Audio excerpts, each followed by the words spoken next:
Meu nome é Heraldo Gabri, eu sou pastor das Assembleias de Deus no Ministério de Madureira, moro na cidade de Santo Antônio de Pádua, no estado do Rio de Janeiro. E esse é o nosso canal Aos Confins da Terra. Graças a Deus, estamos em vias de começar a continuação do vídeo anterior sobre a providência divina, mas antes do vídeo propriamente dito, eu preciso pedir a você que ainda não é inscrito em nosso canal, por favor, faça a sua inscrição. A sua inscrição nos auxilia muito, nos ajuda junto ao YouTube. Assista o vídeo, deixa aí o seu like, tá? Acione o sininho para receber os vídeos toda vez que nós gravarmos um vídeo. O YouTube vai te avisar que tem um vídeo gravado. E também compartilhe esse vídeo com o maior número de pessoas possíveis. Só assim nós vamos conseguir levar a palavra do Senhor aos confins da terra.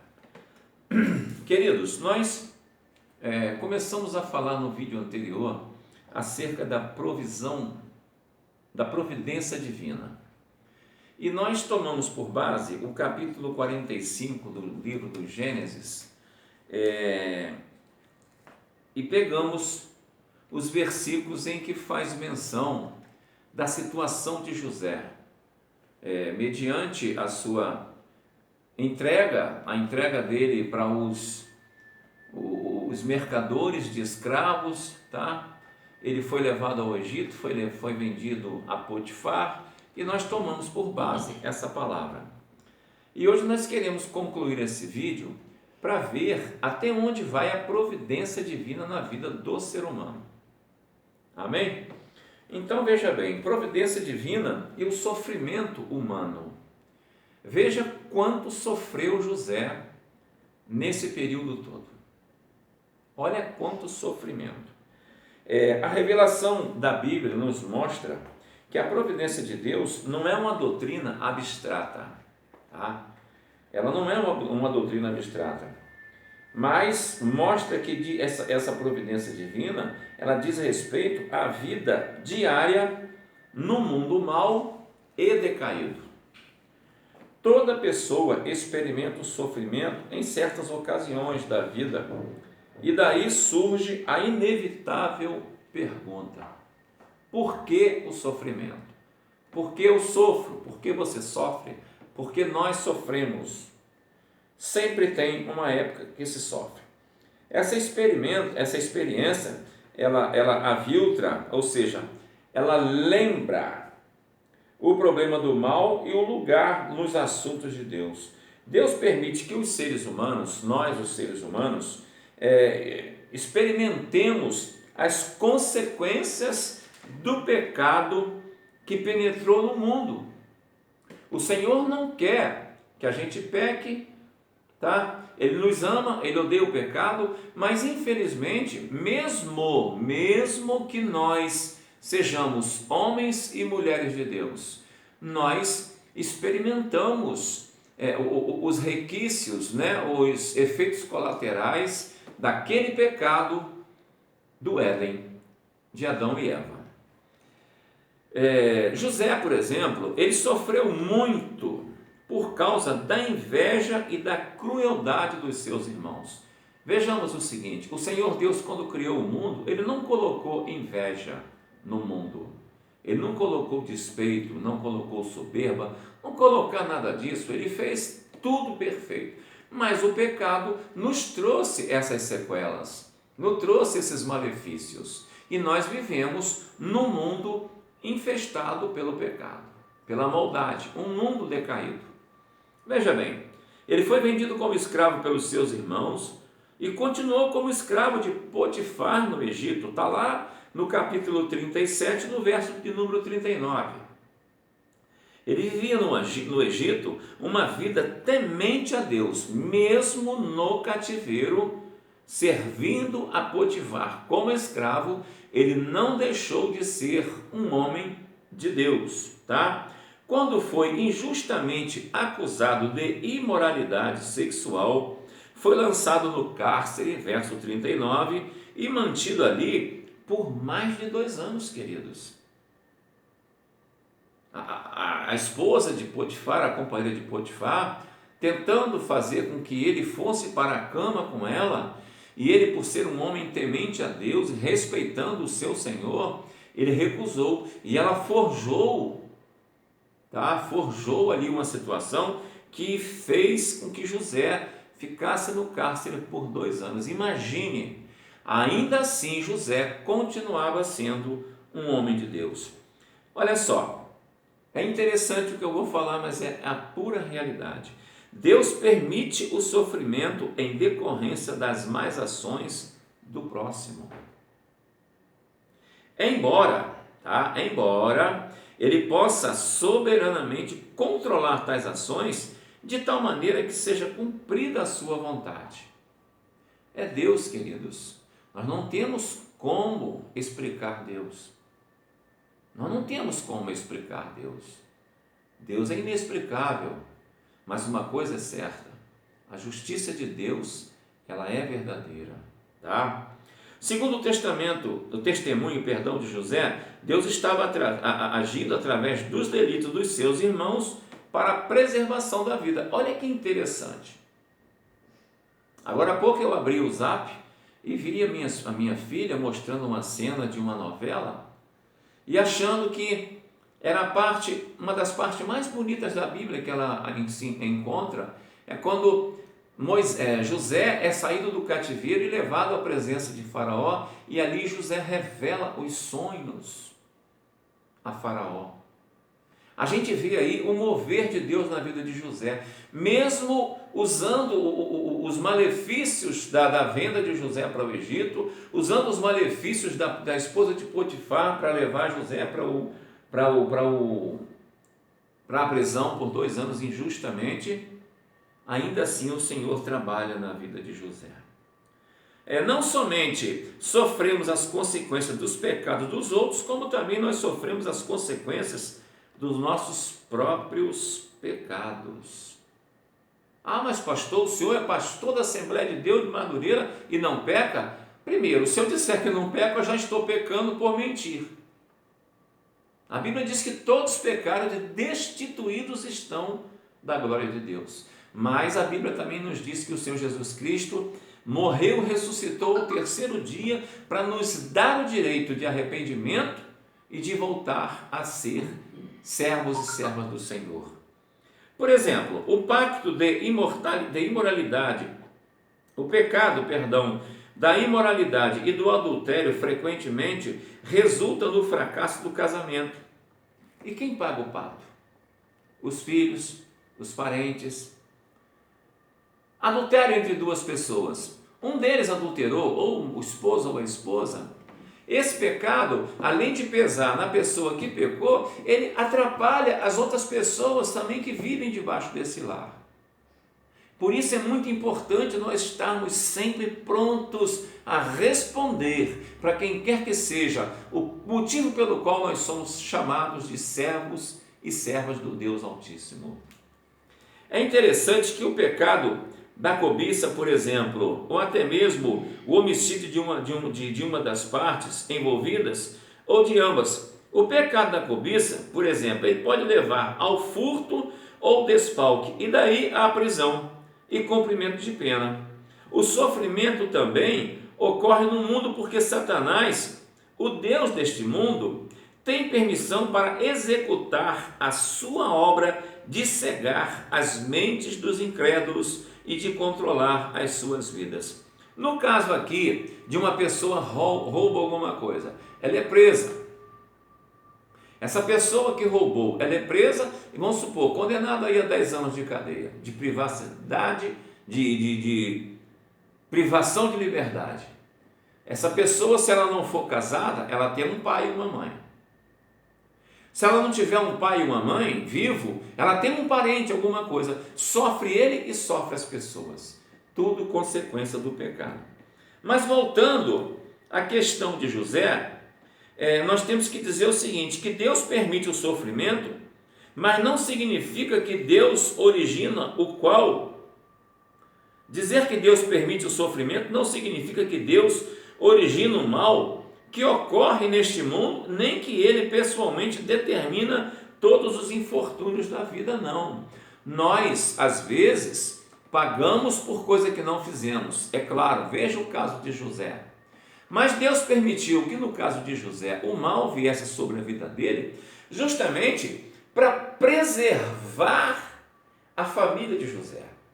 Veja bem, quando o Senhor visitou Abraão e falou que Abraão seria o pai de uma grande nação, imagine se a família de José morresse toda de fome.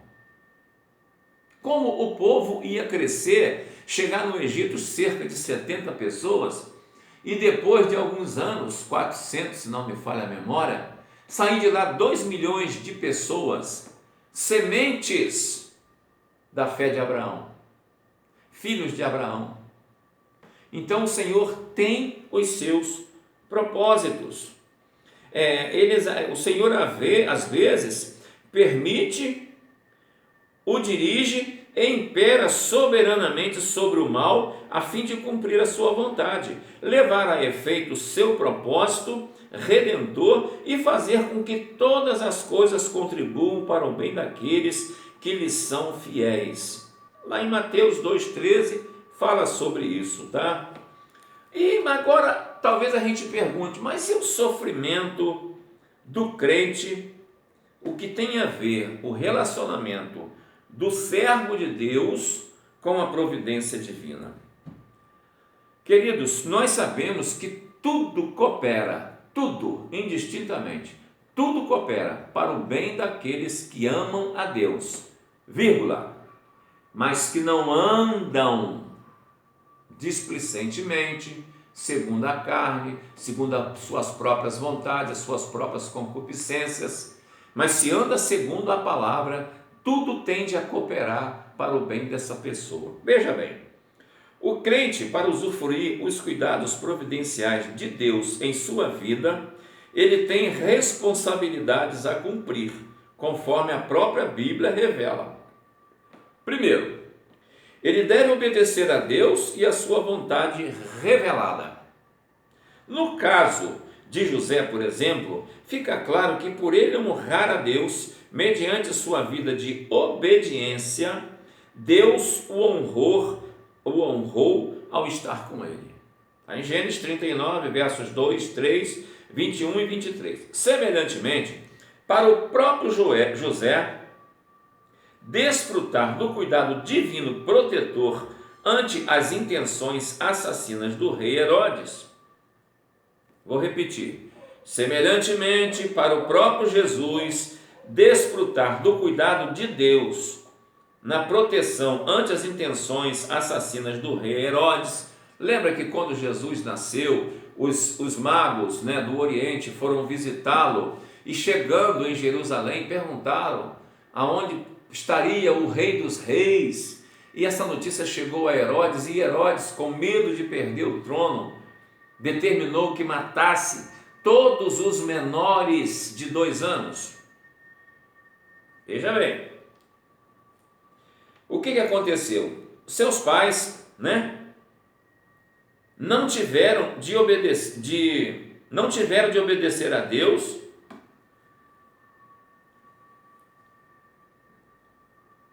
tiveram de obedecer a Deus e fugir para o Egito.